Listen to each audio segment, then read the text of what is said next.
How do you protect your furnace from getting damaged during renovations? Well, there's a couple of really important things to do that are quite simple that really makes a big impact. What happens with your furnace if you don't protect it, you're going to have all this drywall dust and all this stuff that's going around your renovations that you're wearing a mask for, but you need to make sure that your furnace is also wearing a good mask. So first and foremost, make sure that you're using a filter that's quite efficient as you can get, and then make sure you're checking it regularly.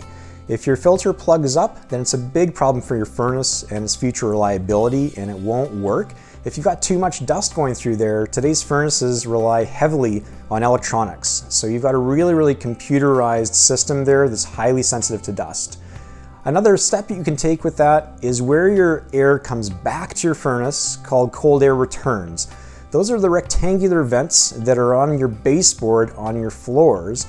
Those are where your air goes back down to your furnace. So if you are putting some kind of filtration device over top of those, it doesn't have to be fancy. You can cut a furnace filter in half, put it on there with some painter's tape. That's going to stop having that other airflow going through and having your furnace filter do all of the work.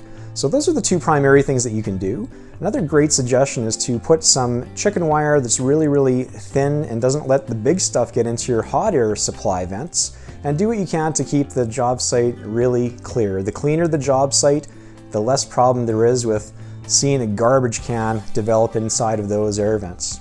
Hope that was helpful. Kevin here from Acclaimed Heating, Cooling, and Furnace Cleaning.